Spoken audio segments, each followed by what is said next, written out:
ভাই নেন আপনার বাত। ভাই থাক থাক, এবার তুলতে হবে না, আমি আপনাকে নতুন করে বাদ দিতেছি। সমস্যা নাই, ভাতগুলো তো আমার জন্যই পড়ছে, আমি ভাতগুলো তুলে খাইতে পারবো। আরে না, আপনার জন্য পড়বে কেন, আমার ভুলের জন্যই পড়ছে। এবার তুলতে হবে না, আমি আপনাকে নতুন করে বাতাই নিতেছি। আপনার আনতে হবে না, আমার কিসমতে নাই, তার জন্য পড়ে গেছে, আমি নিজেই তুলে নিব। আপনি মনে হয় ঘাবড়াইতেছেন, ঘাবড়ানোর কিছু নাই, আমি আপনাকে নতুন বাতাই না দেই। এই টেবিলে পড়া ভাত খাবেন কেন? দেখেন না টেবিলে কত মাছ সিটাসি বয়, এই খাবার যদি আপনি খান পরে তো আপনি অসুস্থ হয়ে যাবেন গা। আমাদের এই জনতা চাইনিজ রেস্টুরেন্টের একটি নিয়ম আছে, আমি যদি আপনাকে টেবিলে পড়া ময়লা মাখানো ভাত খাওয়াই, আপনি যদি অসুস্থ হয়ে যান পরে তো আমার চাকরি থাকবে না।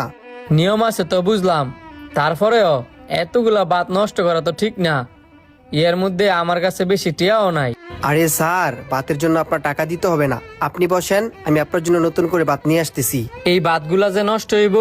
ভাত আমরা নষ্ট হইতে দিই না, রেস্টুরেন্টের পাশে মুরগির খামার আছে, এই ভাতগুলা মুরগির খামারে দিয়ে দিব। আপনি একটা মিনিট বসেন, আপনার জন্য আমি ভাত নিয়ে আসতেছি। লোকটাই কত ভালো, দোষ হয়েছে আমার আর নিজের মধ্যে মাখায় নিল। স্যার এই যে আপনার ভাত, আর কিছু লাগলে আমাকে ডাক দিন। আচ্ছা। শুনে যাও, তোমার কি কোনো আকল জ্ঞান নাই? হাতেতে বাদ পরে কেমনে? স্যার ভাত তো ইচ্ছা করে ফালাই নাই। ইচ্ছা করে ফেলাস নাই? তুই শুরু মানুষ, বাটটা পড়ছে বালা কথা, মায়া দে দেখে সুস্কিল লিগিয়া হোটেল লাগি তোর বাপের। কি সুন্দর করে কয় বাতের বিল দিউন লাগতো না, আমি নতুন করে বাত লইতাছি। ওই লোক বলছে ওই লোকের কাছে নাকি বেশি টাকা নাই, এই জন্য বলছি ভাতের বিল দিতে হবে না। তাও স্যার দোষটা আমারই ছিল। দুষ্টা তোর হোক বা হেলুকের হোক, টাকা থাকুক বা না থাকুক, তোর তো এটা বুঝার দরকার ছিল যে লোকে মুরগির লেগ পিস দা ভাত খাইতে পারে, হেলুকের কাছে আবার টেনা থাকে কেমনে? এন শয় শয় কাস্টমারে 10 বাতে টেয়া থাকতো না, তখন কি বিলটা তুই দিবি না তোর বাপে দিব? শোন, হোটেলে কাজ করতে হইলে এটা চিন্তা করবি যে কেমন দুইটা ইনকাম করুন যায়, এত মোষ সাজলে হোটেলে কাজ করতারতি না। স্যার এই লোকের সাথে যে ঘটনা ঘটছে, অন্য কারের সাথে তো এরকম ঘটনা নাও ঘটতে পারে। নাও করতে পারে, আবার মুহময় তর্ক করস।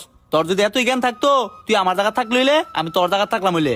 আপনার জায়গা থার আমার কোনো ইচ্ছা নাই, আল্লাহর রহমতে আমি আমার জায়গা অনেক ভালো আছি।